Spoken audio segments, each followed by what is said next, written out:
Latar belakang. Konflik Kolombia meletus pada tahun 1964 ketika FARC, kelompok pemberontak yang lebih kecil, mengangkat senjata untuk hak tanah pedesaan. Aktivitas FARC pada awalnya adalah suatu organisasi sayap kiri yang ingin mengubah ideologi Kolombia dari demokrasi ke komunisme dengan strategi perjuangan gerilya.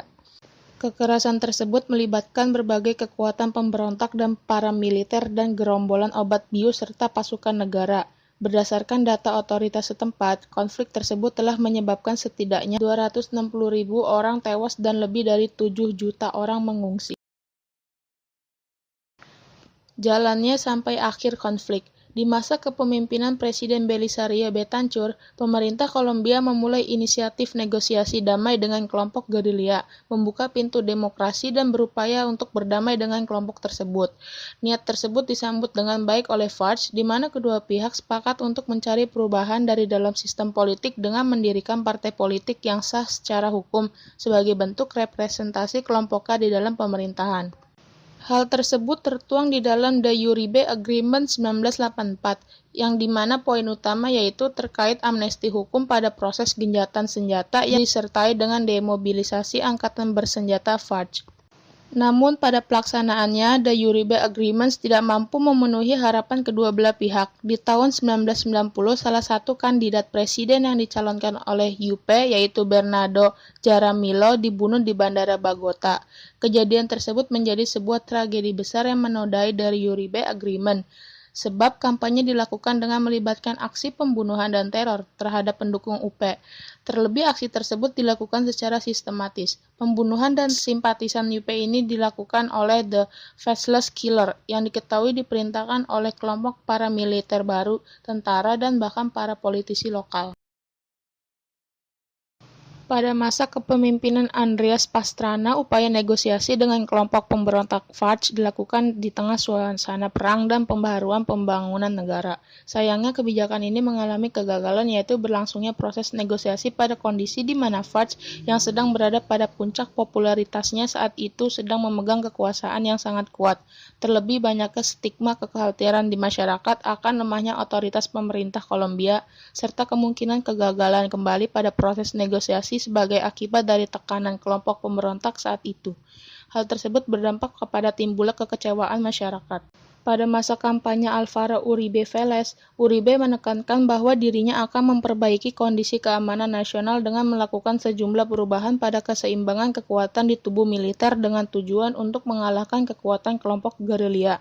Kemudian, untuk merealisasikan misinya dalam memperbaiki kondisi keamanan nasional, dikeluarkanlah kebijakan yang dikenal dengan Democratic Security atau Democratic Security and Defense Policy atau DSP, yang berarti sebuah kerangka dokumen di mana negara menguraikan prinsip-prinsip dasar democratic security untuk melindungi hak-hak rakyat Kolombia dan memperkuat solidaritas warga negara, kewenangan dan aturan hukum demokratis yang berada di bawah ancaman.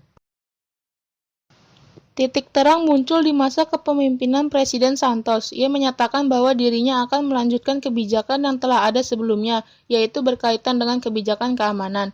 Dengan ini, dukungan masyarakat kepada pemerintah pun diharapkan juga mendapat peningkatan. Sementara itu, kondisi FARC saat itu semakin mengalami kemunduran baik di dalam maupun di luar negeri. Melihat kondisi tersebut, kemudian pemerintah Kolombia dan FARC mengadakan perundingan pada 23 September 2015. Dalam kesempatan tersebut, kedua belah pihak bertemu untuk membahas perdamaian antara keduanya, setelah FARC memutuskan untuk melakukan gencatan senjata secara unilateral atau sepihak.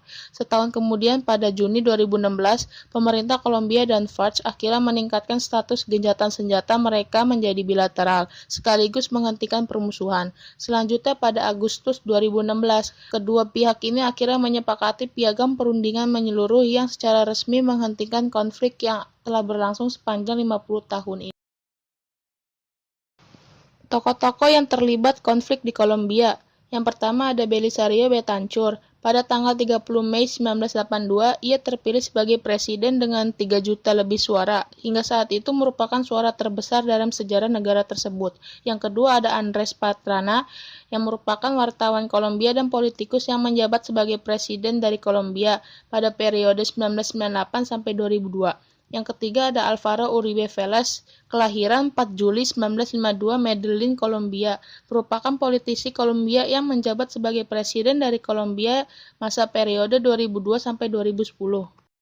Yang keempat ada Juan Manuel Santos yang merupakan politikus Kolombia yang ikut mendirikan Partai Sosial Persatuan Nasional atau Partido de la U, kemudian menjabat sebagai presiden dari Kolombia masa periode 2010 sampai 2018 dan dianugerahi Hadiah Nobel Perdamaian pada tahun 2016 atas usahanya untuk mengakhiri perang berlarut-larut dengan organisasi gerilyawan Marxist FARC. Yang kelima ada Tiro Fijo yang merupakan pemimpin tertinggi dari FARC. Yang keenam ada Timoleon Timochenko yang merupakan pemimpin tertinggi dari FARC setelah Tiro Fijo. Sekian presentasi dari saya, kurang lebihnya mohon maaf. Wassalamualaikum warahmatullahi wabarakatuh.